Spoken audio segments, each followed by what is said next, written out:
के study point में आपका हार्दिक स्वागत करता हूँ, आपका हार्दिक अभिनंदन करता हूँ। जैसा कि पूर्व में अपन ने एक प्रश्नावली पर डिस्कस किया था, वो प्रश्नावली थी। अभी हम जो है वो एक नई प्रश्नावली के साथ शुरुआत करेंगे। ये एक ऐसी प्रश्नावली है जिसके प्रश्न ज़्यादातर क्या हम सरल नहीं कर पाते, क्योंकि जब तक गणित में अगर अंक हो तब तक तो उसको सरल किया जा सकता है, लेकिन जब गणित विषय में अल्फाबेट आ जाए तो एक प्रकार की समस्या बन जाती है। तो अपन डिस्कस करेंगे आज कि अगर गणित के साथ एल्जेब्रिक मतलब आप कह सकते हैं अपन कि वो अल्फाबेट्स हो सकते हैं, जैसे ए बी सी डी, कुछ भी हो सकता है। मतलब ए से लगाकर जेड तक अगर गणित में आ जाए तो इसको कैसे सरल करें। तो इसको करने का एक तरीका है। वैसे सामान्यतः ये जो है अल्फाबेट जब गणित के साथ मिल जाती है तब उसको कहते हैं बीजगणित। क्या कहते हैं? बीजगणित।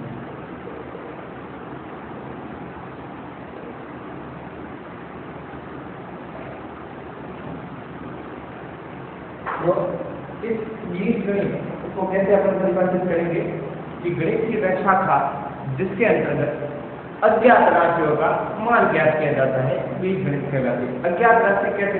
जैसे मैं यहाँ लिख देता हूँ 5। अब इसका मतलब क्या होता है? इसका मतलब ये है कि ये कह रहा है कि ये जो x है वो क्या है? अज्ञात। क्या है? अज्ञात। और ये 5 जो है वो इस तरीके से आप कह सकते हो कांस्टेंट है। ठीक है, तो अपन को क्या करना है? इसका मान ज्ञात करना है। ये अज्ञात राशि होती है, मतलब सीधा सा अपन कहेंगे ए से लगाकर जेड तक जितने भी वेरिएबल्स हैं, जितने भी ये अज्ञात राशियां हैं, ए से लगाकर जेड तक, वो सारी क्या है? अज्ञात है। क्यों? क्योंकि इनके मान हमारे पास नहीं। गणित में बात करूँ तो माइनस इंफिनिटी से प्लस इंफिनिटी तक जितनी भी राशि है इनके भी मान लो अगर आपको 0 दिया है तो 0 की कुछ न कुछ क्या है? वैल्यू है। ए की कुछ न कुछ क्या है? वैल्यू है। मतलब कुछ न कुछ मान है इसका, 2 का भी क्या है? कुछ न कुछ मान। लेकिन ए से लगाकर जेड तक जितने भी अल्फाबेट है उसका कोई मान नहीं है, उसको अपन कहते हैं अज्ञात राशि। तो जब अंक और अज्ञात राशि दोनों आपस में जुड़ जाते हैं या दोनों को सॉलिड रूप में लिखा जाता है तो उस राशि को कहते हैं अपन बीजगणित। क्या कहते हैं? बीजगणित। अब इन पर आधारित समस्या अगर अपन देखें तो कैसे सरल करेंगे? क्या है ये समस्या है, इसको कैसे अपन क्लासिफाई करेंगे? जैसे देखते हैं कि मान लो मैं यह लिख देता हूँ 2x + 3। अब क्या ये 2x + 3 जुड़ेगा? नहीं जुड़ेगा। क्यों? क्योंकि अगर अपन देखें तो यहाँ 2 चीजें कौन कौन सी? एक तो है अंक और एक जो है वो है ज्ञात। तो इन दोनों का योग संभव नहीं। या मैं कहूँ कि क्या इनका अंतर जो है वो संभव है नहीं। अगर मैं बात करूँ कि इनका गुणनफल, तो गुणनफल कैसे होगा इनका? इसका इसके साथ गुणा हो जाएगा। 3 गुना हो गए 6 और x का x। ऐसे इस तरीके से संभव है। क्या यहाँ भारतीय प्रक्रिया संभव है? देख लेते हैं। जहां तक मैं देखूँ तो मैं क्या लिखूंगा? 2x/3। ये इसका क्या है? सोल्यूशन। सीधा सा कहने का मतलब ये है कि अगर आपको कहा जाए x में 5 जोड़ दो तो इसका मतलब क्या हुआ? ये x में 5 जोड़ दो तो बराबर क्या हुआ? x + 5। अगर ऐसे मैं कहूँ कि x में से 6 घटा दो तो क्या हो जाएगा? x - 6। मतलब इस x का कुछ न कुछ मान चाहिए अपने को। बिना मान के अपन इस 6 को इसमें से नहीं घटा सकते। क्यों? क्योंकि ये अज्ञात है। इसलिए इसको कहते हैं चर। क्या कहते हैं? और इस राशि को कहते हैं अचर। क्या कहते हैं? तो परिभाषा क्या बन गई? जब चर का अचर सम्मिलित रूप में हो तो उस गणित की उस शाखा को अपन क्या कहते हैं? बीजगणित। आइए इस पर आधारित प्रश्नों को सरल करते हैं अपन। जैसे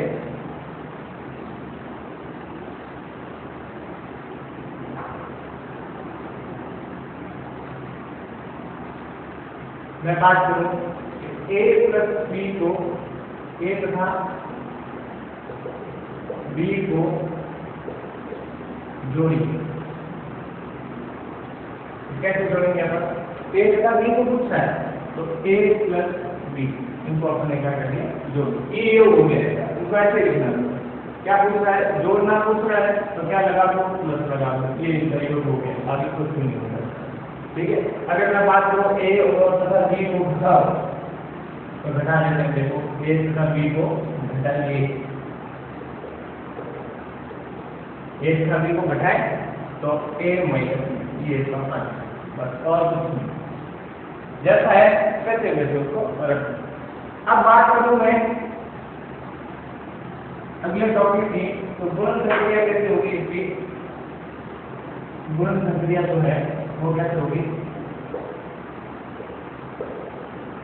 गुणन प्रक्रिया के लिए अपने को क्या, जैसे प्रश्न दे दिया a गुणा b, ठीक है, तो इसका गुणा क्या होगा?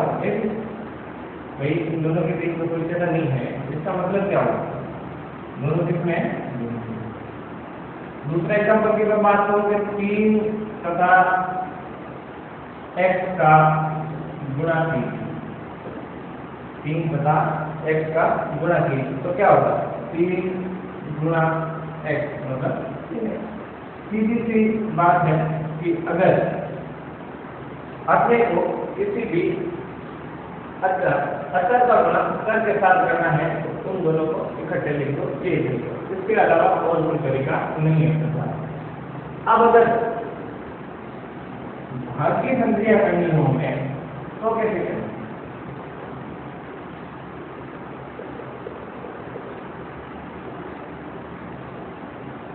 भाज्य संक्रिया में कैसे? जैसे a का भाग b में b लेते हैं। a का भाग कितने लेना है? b। ऊपर क्या आया? d बटा a। b में क्या बन गया? b में क्या बन गया? ये इसका क्या हो गया? ठीक है, इसके बाद अगर अपन बात करें ये तो था भाई कि चर को अपन जोड़ेंगे तो क्या होगा? अच्छा, चर के साथ अपना अचर पद भी आ जाए तो उसको कैसे जोड़ेंगे वो भी देखते हैं।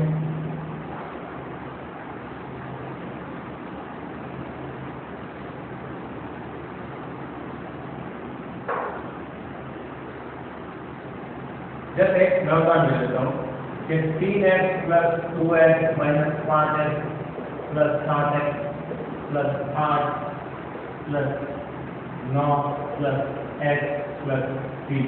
अब यहाँ पर देखें अपन तो यहाँ पर अपने को b की वैल्यू भी मिल रहे हैं, कांस्टेंट राशि मतलब अचर राशि भी मिल रही है, सारी मिक्स है।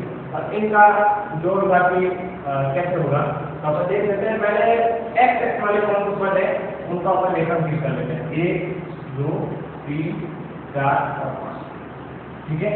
और कांस्टेंट कौन से आते हैं तो 1 2 और 3, ये 3 कांस्टेंट है। मैंने अलग अलग लेखन से इसको प्रदर्शित किया है। जो सीधी लाइन में बता रही है कि अपना कांस्टेंट है और जो ये डेरिवेटिव लेखन है वो ये बता रहा है कि वेरिएबल, ठीक है। तो कैसे करेंगे अपन कि देखो ये 3x है किसके है प्लस के, ये 2x किसके है प्लस के, अच्छा ये 7x किसके है प्लस के, और क्या है 3x किसका है प्लस का, प्लस प्लस वाला को जोड़ कितने हो गए 3 और 2 5 7 5 12 वाले 13, तो भी कितना हो गया इसका 13x। कई के विद्यार्थी क्या करते हैं गलती करते हैं कि 13 ये लिख दिया अलग से और x को भी साथ में क्या लिखते हैं x प्लस। नहीं, जब आपको योग की या घटाने की संक्रिया दे रखी है उसमें इसकी जो भाग है उसके साथ कभी भी छेड़छाड़ नहीं करनी। मैं आगे और भी बताऊंगा कि समान धातु वालों को क्या करना है, जोड़ना है, और समान धातु को क्या करना है वो भी करेंगे अपन। उससे पहले ये छोटा कंसेप्ट समझ लेते हैं कि तो मैंने जोड़ा कैसे कटाएंगे, ठीक है। अब ये तो हो गए समान करने वाले। अब देखो माइनस के 5 है और ये माइनस का 5 है क्या, जब माइनस को कोई और एक्स वाली है क्या? नहीं, तो यहाँ लिखते हैं -5 है। हाँ, अब बारी है किसकी? कांस्टेंट की। कांस्टेंट कौन कौन है? 8 9 और 3। तो अपन देखें यहाँ तो 8 और 9 कितना हो गया? 9 1 10 10 और 17 17 और कितने हो गए? 20, ठीक है। और ठीक है। तो अपने पास इतने बड़े समीकरण का हल क्या आया है? अपने पास पहला एक्स माइनस 5 है प्लस 20। अब वापस ये देखें तो दोनों क्या है, एक ही जाति है। तो 13 में से 5 कितने बचे? 8 प्लस ये क्या हो गया? अब ये एक जार बीटा है क्या, उसके लिए समझते हैं। वो समझते हैं ये है, ये जो बीच व्यंजक होते हैं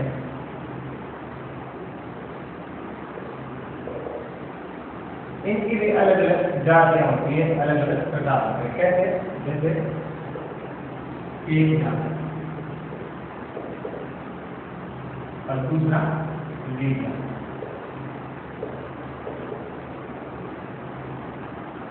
एक जाति किसको कहेंगे? एक जाति का मतलब ये होता है कि ऐसे व्यंजन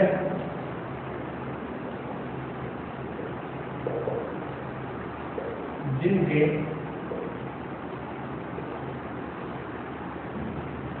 चर तथा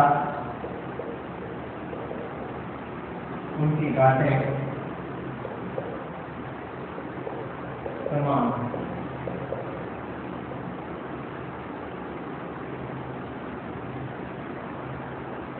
जैसे एक्स व्यंजन जिनके चर तथा उनकी गांठें समान। उदाहरण के लिए मैं बात करूं तो 3x plus 2x plus x, ये सारे क्या है? एक ही जाति है। देखो यहाँ भी x है, यहाँ भी x है, यहाँ भी x। ये तो एक शर्त पूरी होगी कि इनके शर्त है। दूसरी शर्त क्या है? उनकी गांठें भी समान होती है। तो यहाँ x पर गांठ कितनी है? जिसमें कोई गांठ है उसका मतलब क्या है? उसकी गांठ क्या है? 1। यहाँ पर x की गांठ कितनी है? 1। यहाँ पर भी कितनी है? 1। यहाँ पर भी कितनी? 1। तो ये कैसे हो गए? समान है। दूसरे में बात करूं बीटा की, तो ऐसे व्यंजन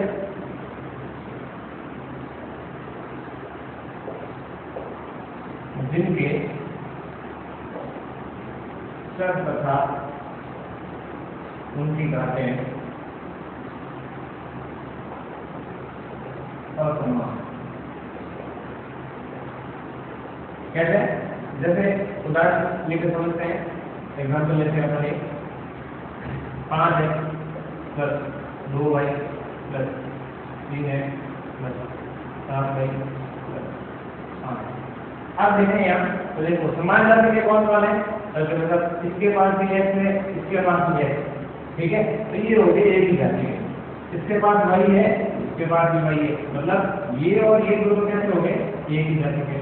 ये और ये कैसे हो गए? एक ही जाति के। और ये क्या है? अलग ही जाति के। तो अपन क्या करेंगे? इनको 5 में लिख देते हैं, सरल करेंगे। तो 5x plus 3x plus 2y plus 7y plus 8। अब देखें यहाँ तो इसकी और इसकी घात जो है वो बराबर है, इसकी और इसकी घात जो है वो बराबर है। ये दोनों एक ही जाति के हैं, ये दोनों एक ही जाति के हैं, ये तीसरा अलग जाति का है। तो ये क्या? ये दोनों बीच व्यंजक है, जबकि ये क्या है? कोई अचर है जिसका मान जो भी बदलता नहीं है। तो इसको जो है वापस 8x प्लस 9y प्लस, ये क्या हो जाएगा? इस तरीके से अपने को क्या है समझ सकते हैं कि एक जाति क्या होता है और बी जाति।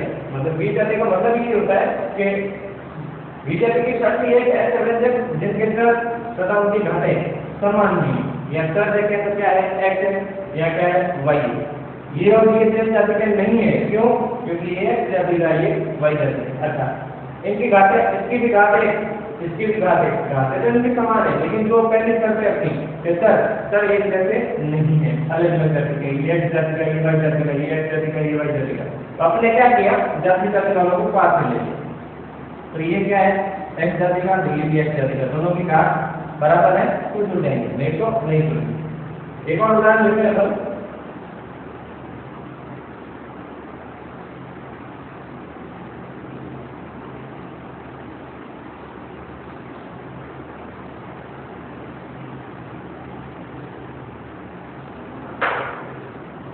मैं बात करूँ 2x square plus 3x plus 7x minus 2y plus 2y square plus y ये मैंने कोई उदाहरण है, इसको क्या है सरल करना है, तो मैं क्या करूँगा, सबसे पहले चेक करूँगा कि कौन से घात बराबर है। तो यहाँ देखो x की घात कितनी है 2, y की घात कितनी है 2, परंतु पहली शर्त अपनी कंप्लीट हो गई है। क्या है पहली शर्त ये है कि दोनों की घातें क्या होनी चाहिए बराबर। अब दूसरी शर्त क्या है, दूसरी शर्त ये कह रहा है कि ये दोनों एक ही जाति के होने चाहिए, जबकि ऐसा नहीं है, ये x जाति का है, ये y जाति का है। तो इसका बात को देखेंगे अपन, इसका अभी इससे कोई संबंध सीधा नहीं है। तो अपन क्या करते हैं, इसको एक बार के लिए रख देते हैं, दूसरा कोई घात वाला है ठीक है, उसको भी लिख देते हैं 2y²। अब बच गया कौन 3x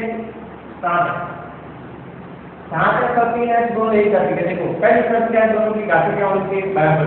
दूसरी शर्त क्या है, दोनों क्या होनी चाहिए एक ही जाति के। तो दोनों एक ही जाति के हैं और दोनों की घात भी है वो समान है। तो अपन क्या कहते हैं कि 7 और 3 कितना हो गए -2y + y + अगले स्टेप पे अपन देखें तो भाई इनका तो कुछ नहीं हो सकता, इसको तो ऐसे ऐसे लिखना है। अब देखते हैं यहाँ ये -2y ये प्लस का y, तो माइनस की संख्या बड़ी है तो इसमें से इसको घटा दो, कितना आ जाएगा y आ जाएगा। तो इसको लिख देते हैं अपन 2x² + 2y² minus plus 10x, ये कितना हो गया -y + ये क्या हो गया इसका। इस तरीके से करने को सरल करना। आगे अपन देखें आपको नोट करना है, वीडियो पॉज करके।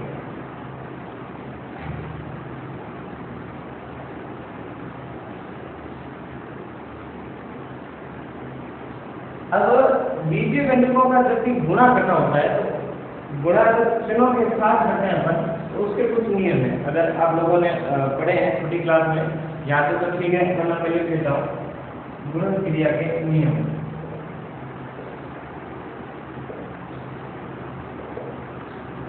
क्या क्या नियम है देख लेते हैं कि अगर मैं माइनस को गुणा करूं से माइनस से, तो मेरा जो उत्तर है वो किसमें आएगा माइनस में। प्लस गुणा प्लस करूँ मैं, मतलब प्लस को प्लस से गुणा करूँ तो वो उत्तर मेरा कितना आएगा हमेशा प्लस में आएगा।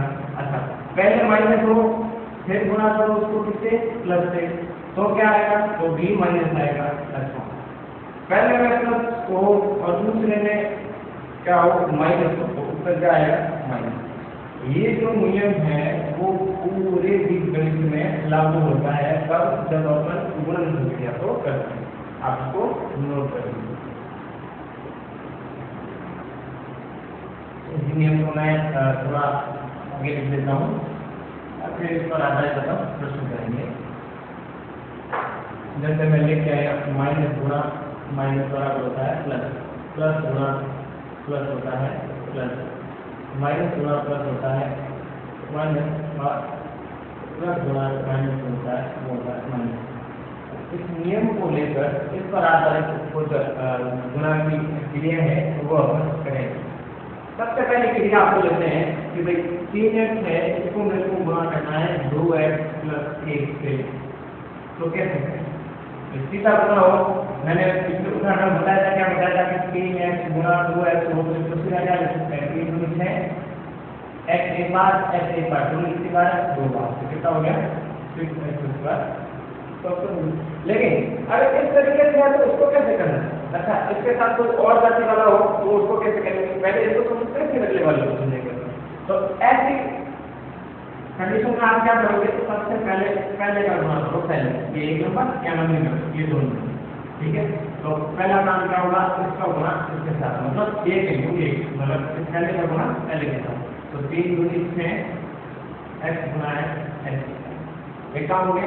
फिर देखो इस संख्या का आगे कोई चिन्ह नहीं है, इसका मतलब ये किसका है प्लस है, तो प्लस गुणा प्लस, इसके आगे कोई चिन्ह नहीं है, इसका मतलब क्या है ये भी प्लस है। अगर दोनों के बीच चिन्ह देखें अपन तो ये कोस, इसका मतलब क्या होता है गुणा। तो अगर अपन देखें कि प्लस गुणा प्लस क्या होता है, दूसरा नियम अपना क्या कहता है प्लस और प्लस को आप गुणा करोगे उत्तर कितना आएगा प्लस लिख देते हैं यहाँ, ठीक है। और उत्तर क्या आएगा अपना 3x गुणा 1 का होगा, ठीक है, ठीक है। तो पहले इसका गुणा इसके साथ फिर इसका गुणा इसके साथ, तो ये अपना उत्तर हो गया 6x² + 3। अब दूसरा मेथड देखते हैं, तो दूसरा उदाहरण देखते हैं। दूसरा उदाहरण का लिखूं 3x माइनस 1 और 2x सॉरी x माइनस 1, इसका आपको गुणा करना है। तो कैसे करेंगे? तो सबसे पहले ऐसे अपन क्या कर सकते हैं, कंडीशन बनाते हैं। पहले ये करेंगे, फिर ये करेंगे, 2 नंबर 3 नंबर तो ये और 4 नंबर का ऐसे। तो पहला क्या है 3x और यहाँ क्या है प्लस है, तो कितना हो गया, यहाँ लिख देते हैं 3x गुणा x, ठीक है।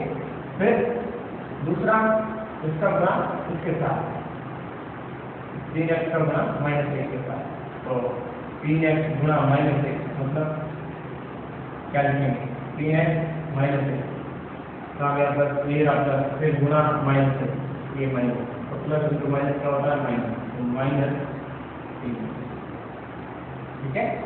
अब तीसरे नंबर पे क्या है, माइनस 1 का गुणा x से करना है, तो माइनस का है ना ये ना, फिर किससे गुणा करना है प्लस से, तो माइनस इंटू प्लस क्या होता है माइनस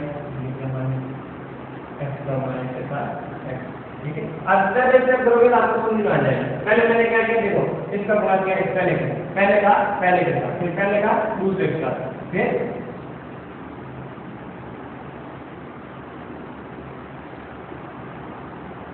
देखो पहले का पहले के साथ, दूसरे का दूसरे के साथ, फिर दूसरे का पहले के साथ, फिर दूसरे का दूसरे, ऐसे ऐसे को पूरा करना, ठीक है। दो तो काम हो गया अपना, इसका गुणा इसके साथ किया, फिर इसका गुणा इसके साथ किया, तो ये आ गया 3x स्क्वायर माइनस 3x फिर माइनस, फिर माइनस गुणा माइनस, ये माइनस एक माइनस क्या होता है प्लस, तो प्लस 1 इंटू 1, अब इसको सरल करते हैं। देखो 3 का 3 x गुणा x square minus 3x minus x plus 3, वापस देखो दोनों संख्या माइनस की है तो क्या होगा जुड़ जाएगा, लेकिन निशान किसका आएगा माइनस का, ये माइनस से सीधा 3x और 1x कितना हो गया तो 4 प्लस ये इसका हो गया। नोट कर लीजिए आप लोग।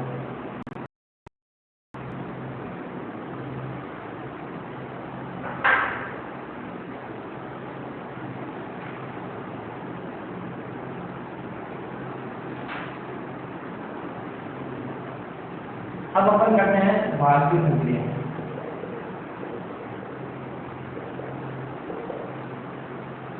भाग कैसे किया जाए, मैं यहाँ लिख लूँ कि 7xy भाग 3xy, तो कैसे करेंगे इसको? तो सबसे पहले जो ऊपर दिया उसको यहाँ लिख लें, फिर बटन में क्या लिखते हैं पिछले वाली संख्या को, y का भाग y में एक बार, x का x में एक बार, तो उत्तर क्या हो गया 7 में से ये क्या हो गया इसका आधा, उत्तर लीजिए।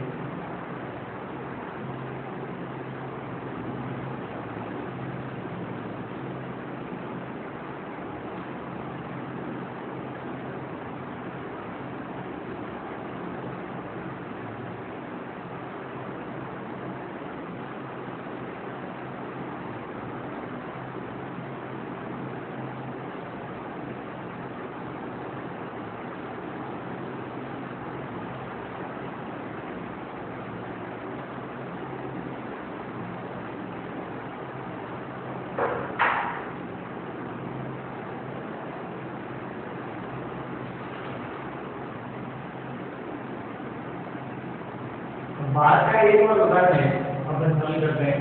तो देखो जब एक वेरिएबल हो, मतलब एक अगर चर हो तो उसको कैसे सरल करते हैं, अगर एक से ज्यादा चर हो तो उसको कैसे सरल करते हैं, एक उदाहरण लेके करते हैं। अगर जैसे मैंने एक उदाहरण ले लिया यहाँ पर,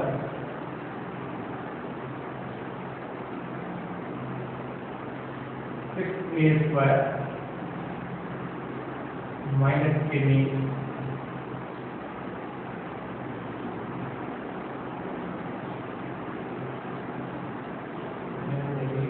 माइनस 2b स्क्वायर भाग 3a माइनस 2b को सरल p, उदाहरण अपने छोटी क्लास में बहुत की, अगर आपको पता हो एक बार करेंगे तो याद आ जाएगा आपको। तो सबसे पहले क्या करना है इसको, वही जो जनरल अपन छोटी क्लास में करते हैं, क्या करना है इसको लिख लो अंदर 6a² - ab - 2b। अब इसको लिख लो यहाँ 3a - अब इस प्रकार की अगर समस्या आती है इसके सामने तो यहाँ देखो क्या है, यहाँ एक से अधिक चर है, जैसे यहाँ a हो गया और यहाँ b हो गया, ये क्या है एक से अधिक दो चर। तो इस तरीके की बात को कैसे करेंगे, इस तरीके की बात करने के लिए अपन क्या करेंगे, सबसे पहले ये जो आगे वाला पद है उसको देखते हैं, ये कितना है साहब, ये 3। अच्छा ये कितना है 6a, कितना है 6a। तो करना क्या है, 3a को 6a² बनाना है, इसके लिए अपने को क्या करना पड़ेगा, सीधा सा आप क्या कर दो 6a² में 3a का भाग, वापस से देख लो कैसे करते हैं। जब ये 6a² है, यहाँ क्या है 3a, तो अब जब करना है कि अपने को ये करना है, कोशिश ये करनी है इस वाले भाग वाले 3a को किसके जैसा बनाना है, किसके जैसा बनाना है। तो क्या चाहिए वो चीज निकालनी है, तो क्या करेंगे 3a का 6a² में भाग करेंगे। तो यहाँ भाग गया अपन a का भाग a में, a भाग गया पीछे का a, 3 का भाग 6 में 2, तो कितना आया 2।